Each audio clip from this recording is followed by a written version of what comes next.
When the Gulf War ended in 1991, the United Nations imposed strict inspection regimes on Iraq, searching for prohibited weapons, equipment and research programs.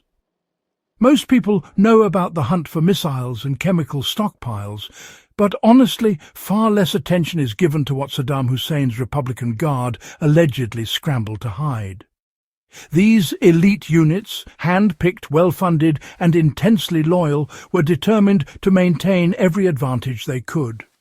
Across interviews, declassified insights and post-war analysis, a picture emerges of a military force playing an enormous cat-and-mouse game with inspectors, concealing items that were banned, restricted or politically explosive. None of these pieces of gear changed the outcome of the Gulf War, but, they reveal the mindset inside Iraq's most powerful military core. Here are 6 categories of forbidden or restricted gear the Republican Guard reportedly hid from UN inspectors, sometimes in bunkers, sometimes in the desert, and sometimes right in plain sight. Iraq's communication gear was heavily regulated after the ceasefire. The United Nations demanded full disclosure of military radios, encryption systems and scrambling devices, since they could support hidden weapons programs or secret troop movements. To keep their command structure operational, Republican Guard units allegedly concealed modified Soviet-made radio systems capable of encrypted communication. The modifications themselves weren't sophisticated by modern standards, but they allowed secure chatter separate from regular Iraqi army channels. For Saddam's inner circle units, where secrecy equaled survival, these radios were lifelines. Losing them would have meant handing over their last vestige of operational independence. Night vision technology was tightly controlled under United Nations sanctions. Even basic goggles were considered dual use, meaning they could aid military operations. While most Iraqi troops made do with outdated gear, the Republican Guard reportedly hid small batches of modern night vision scopes, originally smuggled through neighbouring countries.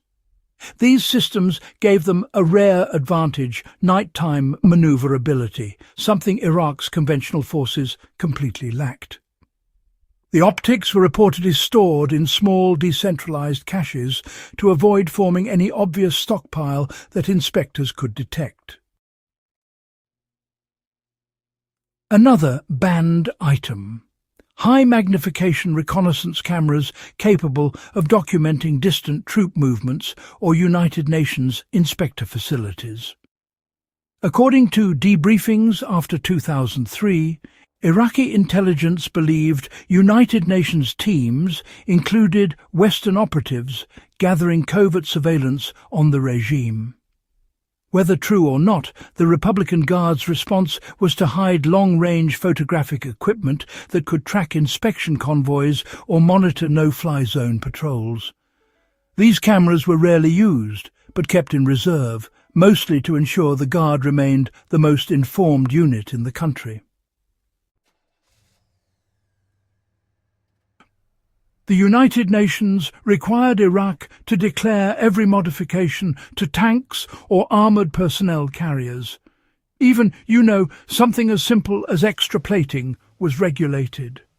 To maintain survivability, the Republican Guard purportedly hid several non-authorised armour kits. Steel add-ons welded or bolted to T-72 tanks to resist certain munitions. These weren't advanced, but they did violate inspection agreements. Rather than leave tanks unprotected, units allegedly rotated the modified vehicles into remote underground garages before inspections, swapping them with clean versions. It wasn't a secret arsenal so much as a shell game. Iraq was forbidden from holding any equipment connected to chemical operations, including certain types of protective suits, air filtration units and detection devices. But the Republican Guard, deeply aware of the Iran-Iraq War's chemical horrors, reportedly hid stocks of advanced protective suits. These weren't weapons, they were defences. But under United Nations rules, even their presence raised suspicions of offensive intentions. For a force conditioned by history to distrust foreign powers, and sometimes even their own leadership, parting with protective gear was simply not an option. Electronic warfare equipment capable of jamming radar, intercepting signals or confusing missiles was heavily restricted. The United Nations feared such technology could interfere with monitoring operations or conceal hidden weapons movements. Nevertheless, the Republican Guard allegedly stored small quantities of outdated but functional jamming boxes originally obtained in the 1980s. These devices weren't cutting edge, but they could disrupt certain surveillance signals. To avoid detection, these units were kept in mobile truck containers, moved constantly, and only powered up for short diagnostic tests, never long enough for inspectors to detect consistent emissions. It wasn't about preparing for another large-scale war. It was about preserving autonomy, prestige, and regime security inside Saddam's Iraq. The Guard functioned as a parallel military, better paid, better equipped, and trusted above all others. Giving up advanced gear, even outdated equipment, felt like surrendering the very identity that set them apart. Their strategy wasn't to build a secret super army. It was simply to maintain the last fragments of capability they had left.